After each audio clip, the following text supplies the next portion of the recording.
so many, when you do this so long, right? So many people have a link Oh, to yeah. your music and a story. And Oh, yeah. some you'd probably prefer Some to I forget. believe, yeah. Some, Oh, yeah, yeah, some yeah. are true. Some are true, some maybe not so much. Some are actually true. Well, 14 studio albums. Mm-hmm. Congratulations. Thank you. How does it feel to yet have another under your belt and ready to send out there into the world? You know, it's another baby that you're about to put out there. Like every one, you think it's the great one. And you at this stage and phase of my career, you don't really believe that hype as much as you used to. You're just very proud of where you're at right now, and so here it is. I'm done. There was nothing else to say with the record. So where are you at right now in listening to the album? I mean, I hear, may I say, more vulnerability maybe than I've heard in previous albums. Would you agree? Yeah, to a great degree, I think that's probably true. You know, we had always believed in writing the upbeat, optimistic anthem, songs of inclusion, telling you that you could do it too. A lot of that, you know, it really was our calling card. And it was good for me to never show too much of that hurt or vulnerability, probably because I didn't want, in my slice of your life, to let you down. Right.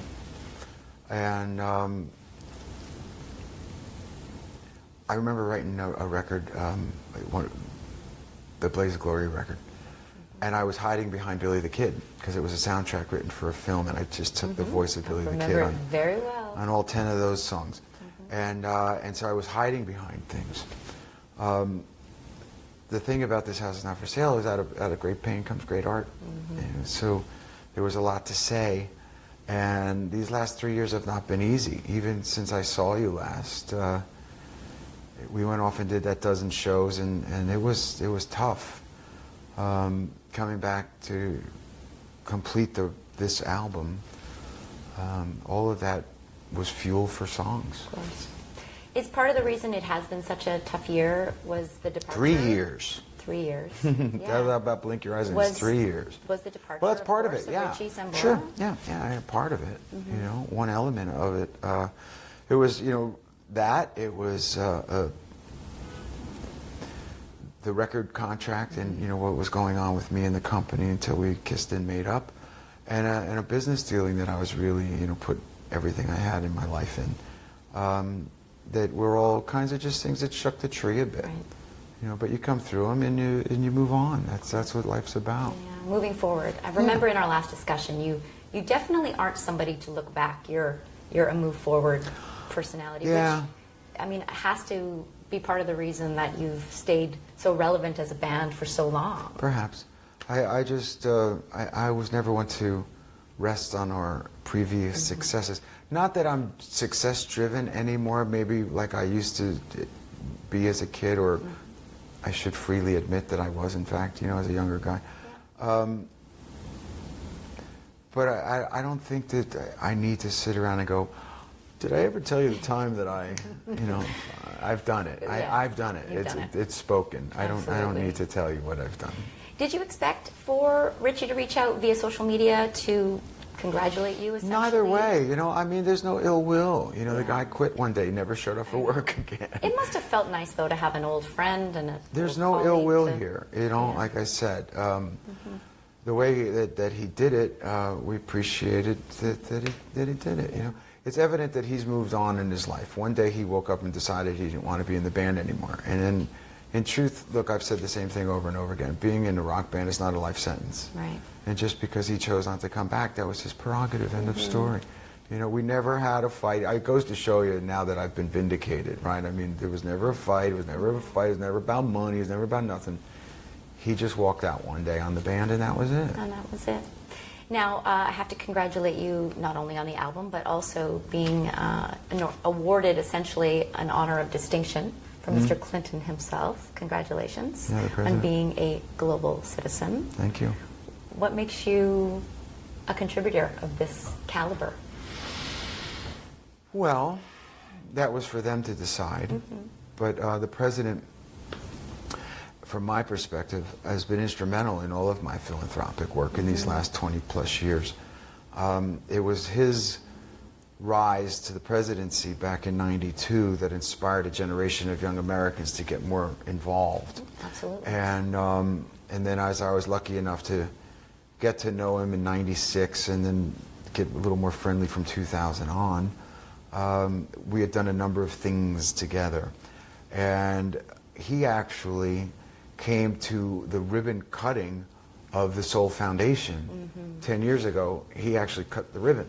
And he wrote about the Soul Foundation and the inception of it in his book, Giving, because I had a unique perspective on what sports ownership was, first of all, and why the philanthropy was going to be an integral part of owning the sports team.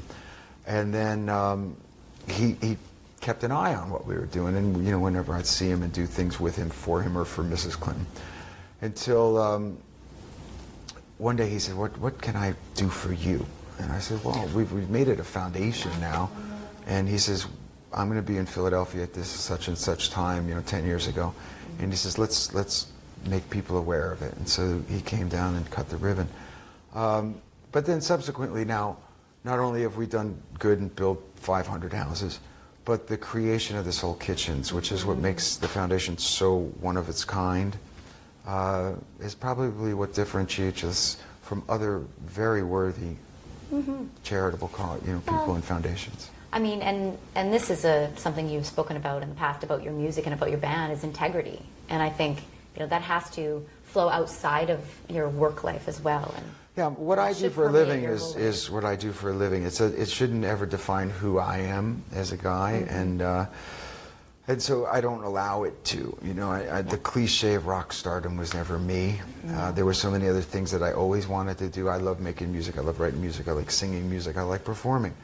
But it wasn't going to define me.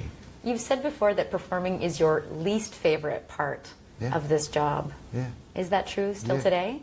Yeah, I'm not an applause junkie. I know, guys that they really live for it. They're like, a light? Flashes? Yeah.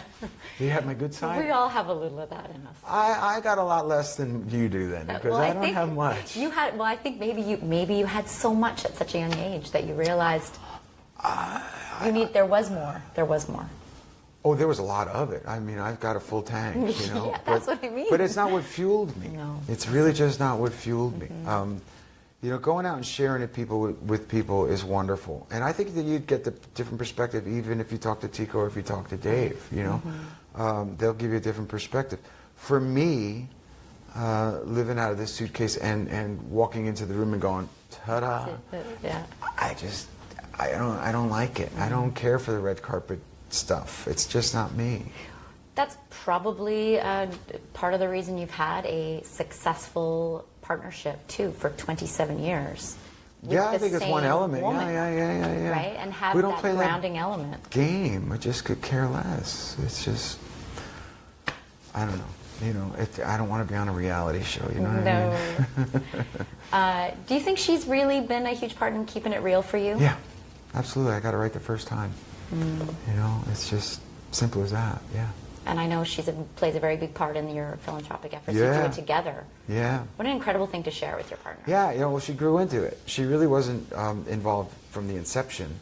It was with the invention of what became the Soul Kitchen in '08 that was Dorothea's baby. And now, we do it together. She does all the day-to-day. I'm more in the creative and the big item lists.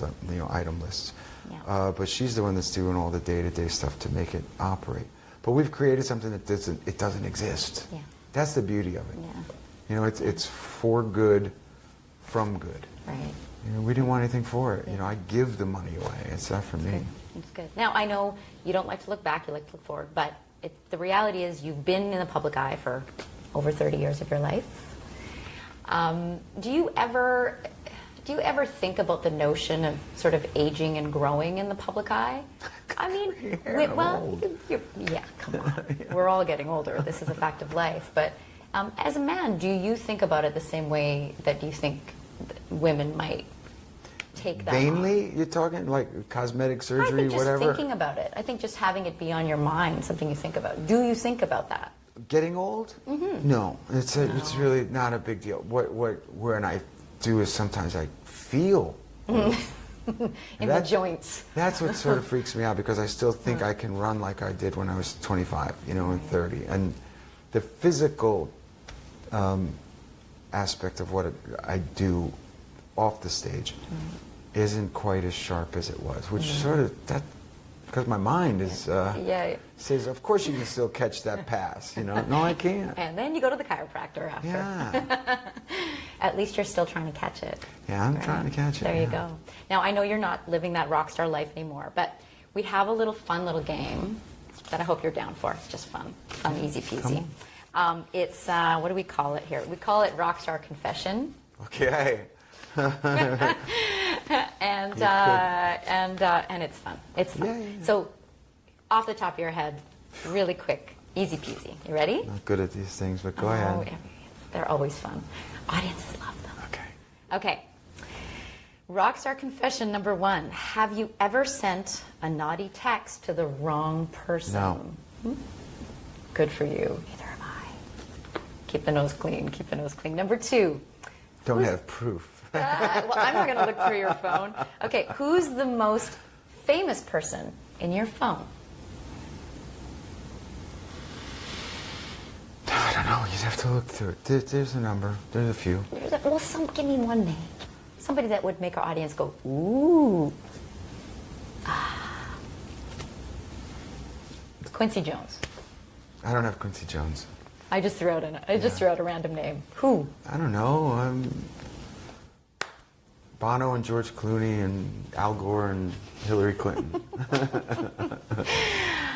Okay, most people would just have one incredibly famous person, but you just gave me 4. Thank you very much, John. Okay, number 3. What's the one song that you wish you had written and recorded? That's the great See, the greatest compliment I ever give is I say, I wish I wrote that. That's the epitome of respect. And there's so many. For the Canadian audience, everyone wishes they'd written Hallelujah. The only thing that gives me any relief is that it took him 5 years to write that masterpiece. So Bridge Over Troubled Water, Hey Jude, it goes on. Yeah. Hallelujah is a beautiful song. I mean, it's just Cohen Waits, He's a poet. Yeah, Paul Simon, Dylan, my God. The greats. All right, number 4. Who's the best famous person to party with and why? You might have to think back to the old days for this one. Oh, I haven't forgotten how to do that, trust me. Oh my God. I don't know. The ones that hurt the most were the most fun, but I mean, I could tell you Kiefer Sutherland's a professional. There's another Canadian. Right, a professional partier. I don't know if Kiefer's a professional. Yes. He's good at everything he does, that very one. good. Okay. Your biggest vice, if you have Wine and cookies. Wine is not a vice. I mean, cookies maybe, but wine is good for the heart. Yeah, I see you. I'm a wine drinker, obviously. All right, and this is your number 6, your last one. All right. If you had to put a number to it, how many bras do you think have been thrown at you throughout the course of your 33-year career? 2. What? I don't know. It's been, there's been a few. There have been a few. 100? Sure. Yeah.